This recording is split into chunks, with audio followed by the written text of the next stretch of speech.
Thanks so much for joining us for CBN NewsWatch. I'm Ephraim Graham. And I'm Caitlin Burke. Still no deal coming out of the Iranian nuclear talks. Secretary of State John Kerry is sticking around for at least one more day, even after other foreign ministers have pulled out. And the White House repeated its threat that the international community is prepared to walk away. Well past the deadline that had been set for Tuesday at midnight, it remains unclear whether any kind of deal with Iran is likely or even possible. The Iranian foreign minister accused the international community, particularly the U.S., of having defective political will in the talks. Iran has exhibited that political will. Iran has shown its readiness to engage with dignity, and it is time for our negotiating partners to seize the moment and use this opportunity, which may not be repeated. The foreign ministers of China, France, and Russia have all left the talks, but the U.S. remains, even after repeated warnings from the White House that it too is prepared to leave the table. If we are in a situation where we sense that the talks have stalled, then yes, the United States and the international community is prepared to walk away. Many lawmakers in Congress are fed up with the negotiations, and they're encouraging the White House to walk away and reapply pressure on Iran with tough new sanctions. In a joint statement, Republican Senators John McCain and Lindsey Graham said the talks with Iran have clearly failed and, quote, any hope that a nuclear deal will lead Iran to abandon its decades-old pursuit of regional dominance through violence and terror is simply delusional. Still, despite the growing criticisms of the Obama administration's negotiating strategy, the White House says that as long as the talks are making progress, the U.S. won't leave them. A new Quinnipiac poll released this week finds more than half of voters in 3 critical swing states are not pleased with negotiations with Iran. According to the poll, 3 in 5 voters believe the Iranians are not capable of negotiations in good faith. To see more about that poll and an interview with the associate director of the Quinnipiac poll, log on to CBNNews.com. The number of fighters leaving home to join al-Qaeda and the Islamic State is on the rise. UN officials say at least 25,000 people from more than 100 nations have joined terror groups recently. The analysis shows the number of foreign terrorist fighters increased by 71% between mid-2014 and March of 2015. The report says Syria and Iraq count for at least 20,000 of the foreign fighters. At least 15 people are dead and 60 others hurt after al-Shabaab launched an attack at Garissa University College in eastern Kenya earlier today. The gunmen stormed the campus dormitories, shooting indiscriminately at first, then targeting Christians specifically. According to a witness, the gunmen started asking if those hiding in the rooms were Muslim or Christian. If they were Christian, they were shot on the spot. U.S. support for a Palestinian state has plunged to a 20-year low. That's according to an ABC News Washington Post poll released just this week. 36% of Americans oppose a Palestinian state, while just 39% support it. That's a 7-point drop in support in a little more than a year. The poll was taken in the last week of March after a strong re-election win by Israeli Prime Minister Benjamin Netanyahu. The poll also showed just 38% approve President Obama's handling of U.S.-Israel relations, 50% disapprove. Since Benjamin Netanyahu won re-election as prime minister, the tension has grown between Israel and Washington and beyond. There have been some calls to boycott Israel, and a surprise move by the Virginia Bar Association is raising questions. Some fear the organization's actions may embolden Israel's enemies. Victory is the label on this online petition at change.org. It protests Israel as the location of the Virginia State Bar's upcoming legal seminar. Although the bar's members number more than 30,000, just 39 people signed it. Yet that was enough to lead to the trip's cancellation. By holding this year's seminar in Israel, the petition reads, the VSB accepts discriminatory practices and policies against Arab, Muslim, and Palestinian members on the basis of their race, religion, and national origin, effectively preventing these members from attending. The decision to cancel the trip angered Ron Halber, head of the Jewish Community Relations Council of Greater Washington. I think they caved into pressure, they made a decision, and were not aware of the blowback. Additional complaints came from state legislators who just weeks ago passed a resolution restating the Commonwealth's long-standing commitment to Israel. The Speaker of the House of Delegates, Bill Howell, wrote a letter urging the state bar to reconsider its decision. The state bar's decision to cancel this upcoming trip is inconsistent with the policy of the Commonwealth and sends the wrong signal about our relationship with Israel. I feel that it is very important that every agency of the Commonwealth take steps to demonstrate our commitment to Israel and its people. This decision does the opposite. The president of the state bar tried to smooth things over, saying, quote, "We are not expressing opinions regarding Israel's border security measures," he wrote. "We are merely recognizing the reality that our very large and diverse membership includes individuals who may encounter lengthy examination and possible rejection in attempting to navigate the immigration security procedures in Israel."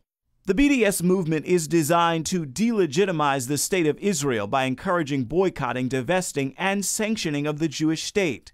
Halber says that, like it or not, the Virginia State Bar and other organizations who bow to similar pressure encourage the BDS movement. When American institutions or American organizations look like they're boycotting Israel, whether they wish it looks that way or not, it becomes part of the BDS narrative. They use it as an opportunity to rally their people.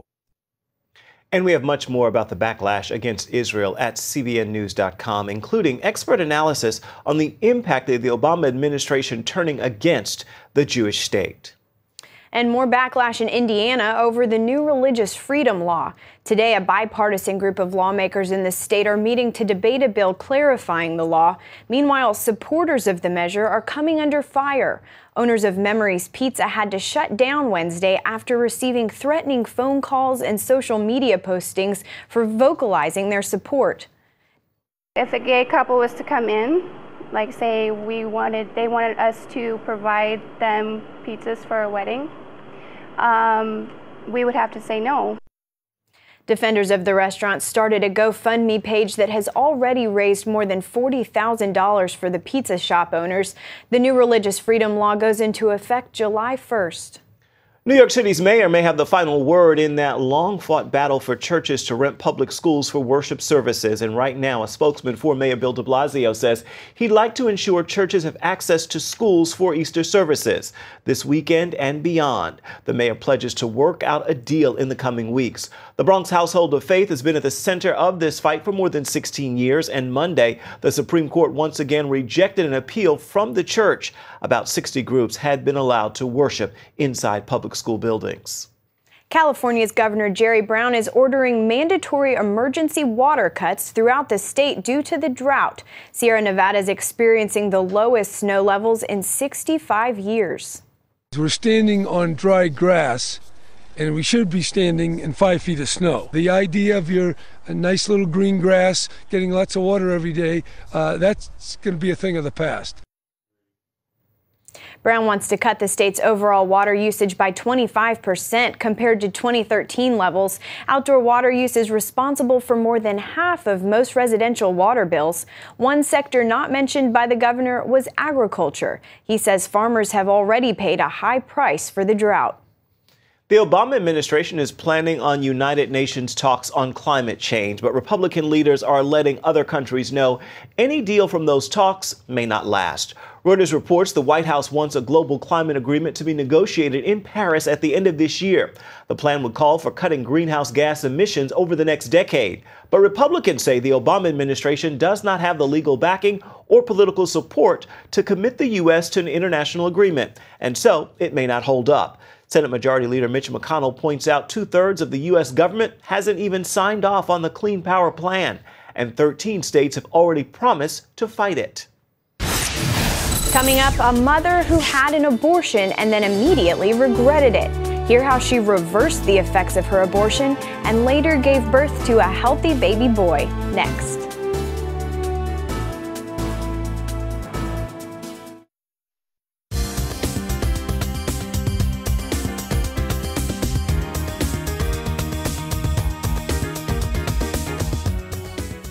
Well, many times we do not get a second chance in life, but thanks to a discovery by a doctor in North Carolina, more than 80 women who had taken an abortion pill have gotten just that.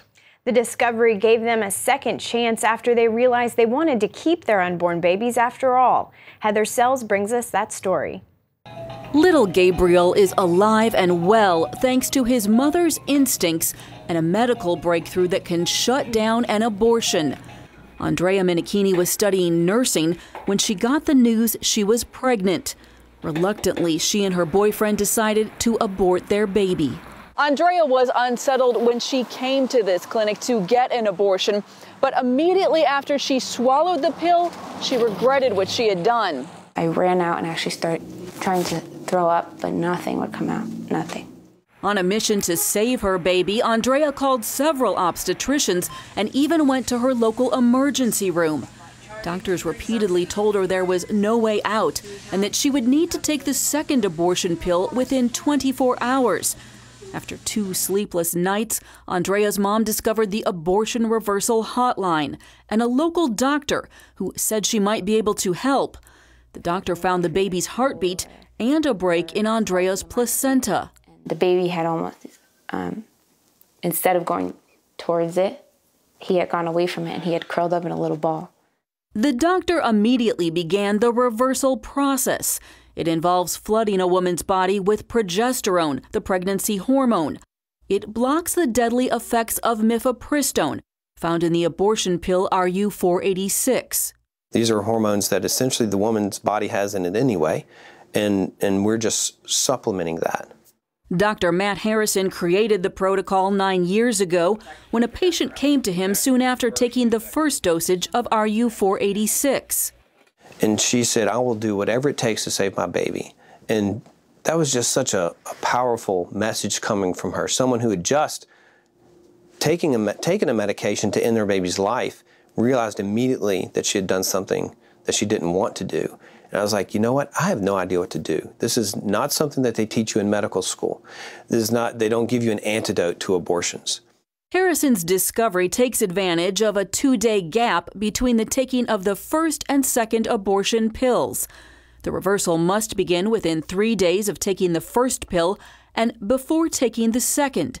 So far, it has helped 87 mothers deliver healthy babies and another 74 who are expecting. But not everyone succeeds. About 40% have failed in their hope of reversing their abortion. Dr. Lewis Lipscomb has tried 4 times and says it can be tense. It's a bit nerve-wracking because we're all on pins and needles just hoping that the next 2 or 3 weeks are going to go smoothly for her. The question of birth defects is a tough one. So far, all the moms who have successfully gone through the process have delivered healthy children. In the meantime, they expect Planned Parenthood and other abortion supporters to push back against the life-saving technique. They have a very powerful machine out there that will make fun of this, that will attack it, say that it's junk science, say that it's junk medicine, say that it's not FDA approved. They'll do whatever they can to try to combat it. Father Frank Pavone, the National Director of Priests for Life, is working with Dr. Harrison to raise awareness by distributing reversal kits to healthcare workers and pro-life advocates. The technique gives us hope. The reversal technique gives us hope that, first of all, we can say to her, it's not too late. We can save your baby. To help them to turn the ship around and to love them, regardless of what they did yesterday, and really to help them to learn to love their baby is very exciting. Today, little Gabriel and his mom are thriving thanks to family support and a life-saving procedure that could potentially help millions of other women reverse a life-altering decision. Heather Sells, CBN News. Up next is Holy Week, and today we're taking you to Jerusalem, where we'll show you a place experts believe Jesus was sentenced. Hi everybody, Lori Johnson here, CBN's health reporter. Well, spring has sprung, and that's a good thing, right? Well, not always. Some people who have allergies really suffer in the spring. If that's you, there is hope. Take heart. There are lots of things you can do to feel better. Yeah, you can take drugs, but there are also lots of natural remedies. And you can read about them all in my Healthy Living blog on CBNNews.com. Check it out. These are busy days in Jerusalem as the city marks both Passover and Holy Week leading up to Easter. Inside the old city walls, discoveries at Herod's palace have caught the attention of Jewish and Christian scholars. More than 2,000 years of history are recorded in one building where Pontius Pilate may have sentenced Jesus. John Waggy explains. At the western edge of the old city, the Tower of David stands above the walls. 16 years ago, archaeologists found a building while working on the Tower of David Museum. Records on its walls go back even before the time of Jesus and the Roman governor who sentenced him to the cross, Pontius Pilate. For years, experts suggested that Pilate handed down his death sentence from Antonia's fortress on the other side of the city, where the Roman soldiers were housed. But recent evidence uncovered here at the site of King Herod's palace indicates that the luxury-loving Pilate was more likely to have pronounced judgment here. Archaeologist Amit Re'em helped discover the palace site in 1999. He's familiar with the history on these walls, from Herod's time until the British put a prison on it in the 1940s. Until now, those impressive walls are the only remains from Herod's palace. We do not know what happened to the superstructures, to the palace itself. Maybe it was destroyed in the big revolt. Maybe it was destroyed by the Romans. Maybe it was destroyed by the Crusaders or the Ottoman. We don't know exactly where Jesus was tried, where he had his interview before Pontius Pilate, but we know it's somewhere in Herod's palace. David Pileggi is pastor of Christ Church, just steps away from the site. We know that the palace of Herod the Great eventually became Roman property after Herod's death, and that every year Pontius Pilate would come from Caesarea to Jerusalem here during the time of Passover to oversee the security of the city during the festival that the Jews called the Feast of Freedom. And it was at this time where if there was going to be trouble in Jerusalem, it would be during the Passover holiday. Pileggi says that in a way, the Tower of David encompasses the entire life story of Jesus. Scholars have been saying for half a century that the life of Jesus begins at the Tower of David, or what was then Herod's palace. That's when the Magi come to visit King Herod. And his life ends basically when Pontius Pilate sentences him to death, pretty much in the same location. So there's some very interesting irony in this story. Israeli archaeologist Renee Sivan is still struck by its power and opulence, even though she helped begin the digging. Jerusalem is like an onion.